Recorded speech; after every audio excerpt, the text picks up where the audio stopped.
જ્યારે હું નાના એવા ગામમાં થઈ મોટા શહેરમાં આવી અને કોલેજમાં એડમિશન લીધું ત્યારે મારી અંદર યુવાનીનો ઉત્સાહ હતો. પહેલા જ દિવસે હું એક સુંદર યુવાન છોકરાને જોઈ અને હું તેના તરફ આકર્ષિત થઈ ગઈ. નમસ્કાર મિત્રો, મારું નામ કવિતા છે અને મારી ઉંમર 21 વર્ષની છે અને કોલેજ કરવા માટે હું મારા ગામમાંથી શહેરમાં આવી. શહેરમાં મારા મામી રહેતા હતા. મારા પપ્પાએ મને મામીના ઘરે મોકલી હતી. હવે મારી મામીના ઘરે જ રહેવાનું હતું. મામીએ મને રહેવા માટે ધાબા ઉપર એક રૂમ આપ્યો. સાંજના 6 વાગ્યાથી આજુબાજુ હું મામીના ઘરે આવી.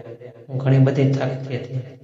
પર ઘણો લાંબો હતો. ત્યારબાદ હું મારા રૂમમાં એક નાની એવી પેન્ટ અને ટી-શર્ટ પહેરીને સૂઈ ગઈ.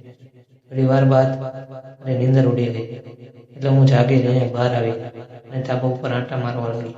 થોડી વાર બાદ મામીનો એક પાડોશી જેનો ધાબો મારા ધાબા સાથે જોડાયેલું હતું એ પણ ધાબા ઉપર થોડી તાજી હવા માટે આવ્યો.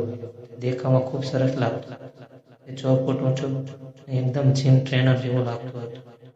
હું મારા ધાબા ઉપર હતી. તે એના ધાબા ઉપર હતો. હું માત્ર એક નાની અને એવી કુર્તીમાં હતી એટલે એ મારી સામે જોતો હતો. ક્યારેક મારા વાટકાને જોવે, ક્યારેક પાછળની તપેલીને જોવે. ત્યારબાદ મામીએ મને જમવા માટે બોલાવ્યો. ભોજન કરીને હું ફરી મારા રૂમમાં આવી ગઈ અને નીંદર નહોતી એટલે હું રૂમની બહાર ધાબા પર ચાલવા લાગી. થોડી વાર બાદ નીચેથી કોઈક વગાડતા હોય એવો અવાજ આવ્યો. ત્યારબાદ પાડોશી છોકરો ધાબા પર આવ્યો એટલે મેં તેને કહ્યું, નીચે હમણાં કોણ ઝઘડો કરતા હતા? એ બોલ્યો, એ મારી પત્ની હતી.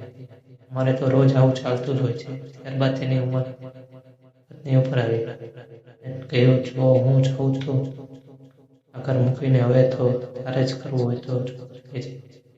એમ કહીને થોડી વાર ત્યાંથી ચાલી ગઈ. એ છોકરાનું નામ મહેશ હતું. ત્યારબાદ અમે બંને ત્યાં બેસીને થોડી વાતો કરવા લાગી. થોડી વાર બાદ એણે મારો નંબર માંગ્યો હતો એટલે મેં નંબર આપી દીધો. ત્યારબાદ મેં તેને કહ્યું, તારી બોડી ખૂબ સરસ લાગે છે. એના માટે તારે ઘણી મહેનત કરવી પડતી હશે ને? એટલે તે બોલ્યો, તમારું ફિગર પણ ખૂબ સરસ છે. એટલે મેં કહ્યું, બસ હવે તે વધારે મજાક ના કર.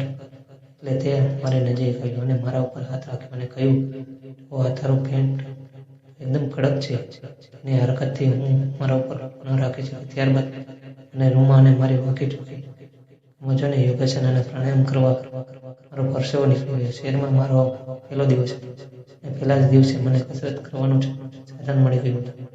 શહેરમાં આવીને ખુશી હું પાગલ હતી. હજુ તો મારો આ 3 વર્ષ કાઢવાના હતા. આ 3 વર્ષ હું કેવી રીતે કરીશ વિચારવામાં ખુશ હતી. મિત્રો, વિડીયો પસંદ આવ્યો તો ચેનલને લાઈક અને શેર કરજો. મિત્રો, ફરીથી મળીશું નવા વિડીયોમાં. આવજો.